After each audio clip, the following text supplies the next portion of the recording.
Hello everyone, welcome to my channel. चलो learn करते हैं, तो लेट्स स्टार्ट। तो ये है अलजेब्रिक एक्सप्रेशंस, जैसे कि x + 2 a + 3b x + 5, ये जो है वो अलजेब्रिक एक्सप्रेशंस कहलाते हैं, यानी इक्वेशंस है ये से।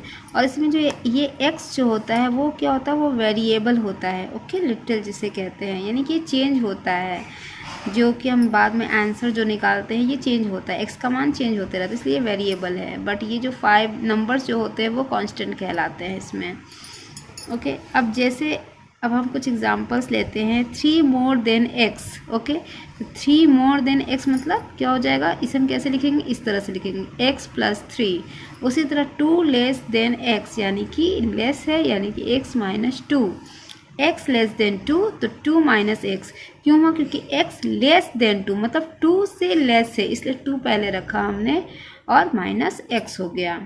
ओके, अब यहाँ था 2 लेस देन x, यानी x से लेस देन है, इसलिए x पहले रखेंगे, x - 2। 5 more than twice of y, तो twice of यानी 2 टाइम्स। ओके, तो 2y + 5 हो जाएगा, 2y + 5। उसी तरह फिर है, नेक्स्ट है 8 more than quotient of a and b, तो a/b इस तरह से लिखेंगे। कोसेंट मतलब a/b, और 8 मोर देन है, यानी कि ज़्यादा है किससे, तो a/b से, यानी कि +8। तो ये इस तरह से हम लोग क्या है वो इक्वेशन लिखना सीखेंगे। अगर ऐसा कुछ दिया रहे तो हमें आंसर कैसे लिखना है, इस तरह से लिखना है। ठीक है, अब है twice of x subtracted from twice of z, यानी ट्वाइस ऑफ x मतलब 2x। Okay, and twice of z मतलब 2z। ओके, यहाँ 3z नहीं होगा, 2z होगा। ओके, तो ये क्या कह रहा है कि twice of x subtracted from 2z। 2z from है ना, फ्रॉम 2z है, इसलिए 2z पहले लिखाएगा, 2z - 2x।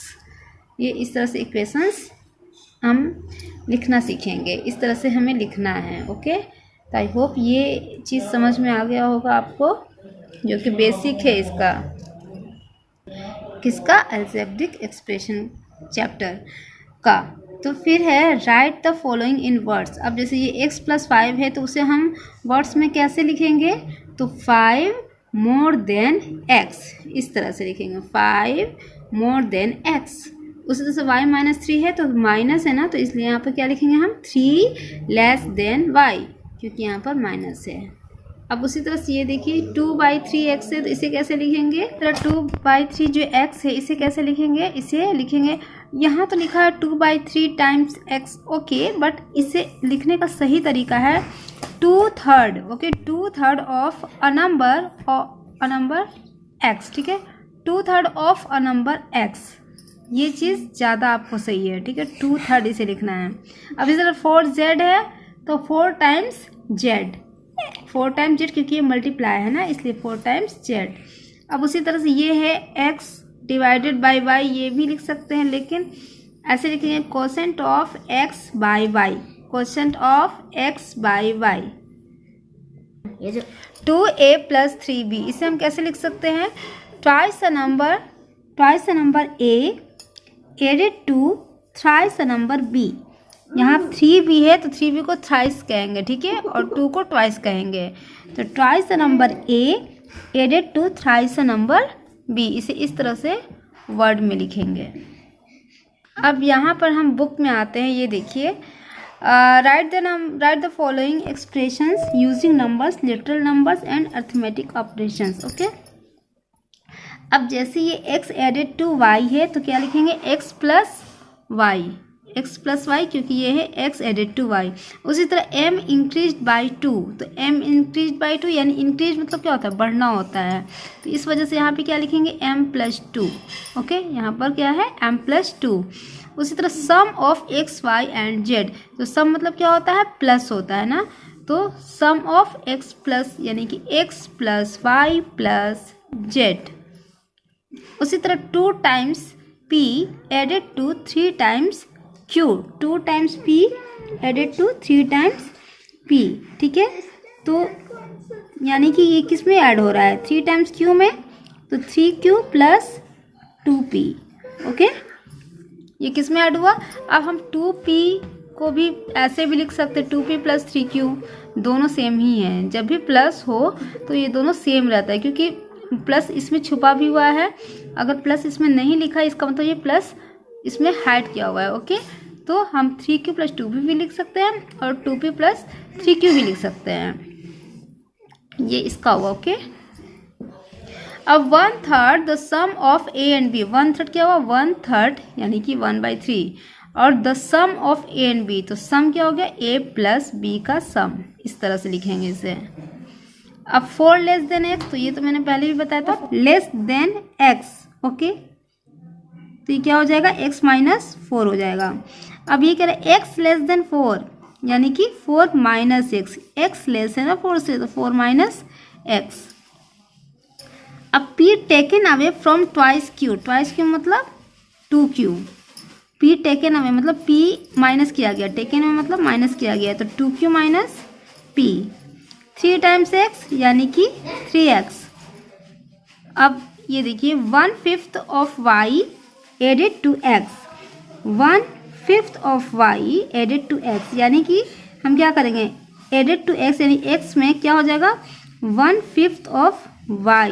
अब ऑफ का मतलब हमेशा मल्टीप्लाई होता है, ठीक है, गुना होता है, तो मल्टीप्लाई यानी कि 1/5 ऑफ y। ओके, समझ रहे हैं, x + 1/5 ऑफ y, यानी कि ये मल्टीप्लाई है। 1/5 ऑफ y को हम 1y/5 भी लिख सकते हैं। ओके, इस तरह से, तो ये इस तरह से लिखेंगे, इस तरह से लिखेंगे। अब 5 times the sum of x and y, 5 times है ना, यानी कि टाइम्स यानी कि क्या हो जाएगा, मल्टीप्लाई होगा, तो x + y का सम हो गया। ओके, और इसको किससे मल्टीप्लाई करना है, 5 टाइम्स, तो 5 हो गया, यानी कि इसे ब्रैकेट में रख करके 5 टाइम्स मल्टीप्लाई हो जाएगा। ये जो बेसिक चीज़ें हैं ना, इसे समझना बहुत ज़रूरी है, क्योंकि अलजेब्रिक एक्सप्रेशन में क्या होता है, जब हम आगे चैप्टर में आगे बढ़ते हैं तो जब तक बेसिक हमारे स्ट्रांग नहीं रहेगा तो आगे प्रॉब्लम होगी ना समझने में, तो इसलिए ज़रूरी है कि हम बेसिक अच्छे से समझ लें।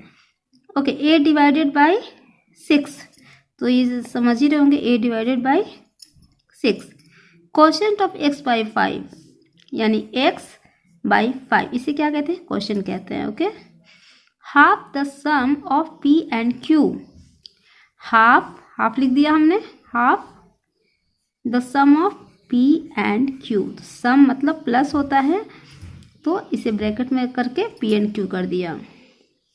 अब ये जो चीज़ है ये मैंने आपको पहले ही बता दिया था, इसे वर्ड्स में कैसे लिखेंगे, तो ये चीज़ हो चुका है। ओके, ये मैंने पहले आपको बता दिया है।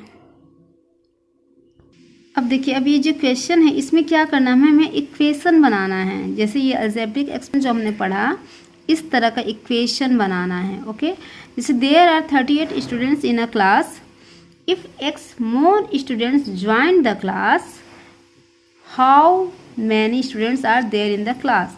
तो 38 स्टूडेंट्स है और उसमें x स्टूडेंट्स और ज्वाइन हो गए, तो कैसे लिखेंगे, 38 + x, ठीक है, 38 स्टूडेंट्स हैं क्लास में और x मोर ज्वाइन हो गए, तो क्या करेंगे, 38 + x या फिर x + 38, की मैंने पहले ही बताया है कि ऐसे लिखें चाहे x + 38 लिखे, सेम है। हाँ, तो यहाँ पर स्टूडेंट्स लिखना नहीं भूलेंगे। तो ये आपका इक्वेशन बन गया। अब उसी तरह से यहाँ पर है 3 sides of triangle are x centimetre, y centimetre, z centimetre, find the perimeter of triangle. तो ट्राइंगल का पेरीमीटर क्या होता है, हमें तीनों साइड्स को ऐड करना होता है, तो x centimetre + y centimetre + z centimetre, या फिर हम इसे इस तरह से भी लिख सकते हैं, सेंटीमीटर क्या हुआ, हमने ब्रैकेट में दे करके कॉमन ले लिया, यानी ये तीनों में सेंटीमीटर सेंटीमीटर सेंटीमीटर इंक्लूड है, शामिल है, इसीलिए हमने इसे ब्रैकेट में करके ऐसे भी आंसर लिख सकते हैं, सेंटीमीटर लिख दिया। अब नेक्स्ट है, cost of 1 pen is 8 rupees, 1 pen, एक पेन का दाम कितना है, 8 रुपीज़ है, तो find the cost of y। तो जब भी हम इसमें देखते हैं वर्ड प्रॉब्लम में, जब भी एक की बात होती है तो उसके बाद जब नंबर का यूज़ किया जाता है ना, तो उसको मल्टीप्लाई कर दिया जाता है। जब भी आप एक पेन मतलब एक चीज़ की बात करोगे, उसके बाद जो नंबर आएगा वो मल्टीप्लाई कर देना। जैसे cost of 1 pen is 8 rupees, तो कॉस्ट ऑफ y पेन, ठीक है, 1 pen y pen, 1 pen 8 rupees तो y पेन, तो y पेन क्या हो गया, ये मल्टीप्लाई हो गया 8y, तो ये आपका आंसर हो जाएगा, है ना। इस तरह से ये इसका आंसर हो जाएगा। तो फ्रेंड्स ये अलजेब्रिक एक्सप्रेशंस का चैप्टर ख़त्म हुआ। ये बेसिक था अलजेब्रा का कि आप एक्सप्रेशंस कैसे लिखोगे, इक्वेशन कैसे लिखोगे, ठीक है। तो आप उसे कैसे पहचानोगे, वर्ड्स में कैसे लिखोगे, अगर वर्ड्स में है तो फिर नंबर्स में कैसे, इक्वेशन में कैसे लिखोगे। तो इस तरह से आपका ये मैंने सॉल्यूशन दिया है। आई होप आपको ये वीडियो अच्छा लगा होगा। तो please like share and subscribe. Okay फिर थैंक्स फॉर वॉचिंग। और हाँ, डिस्क्रिप्शन बॉक्स में बहुत सारे लिंक है, प्लीज़ उन्हें ज़रूर चेक करिएगा। ओके फिर थैंक यू।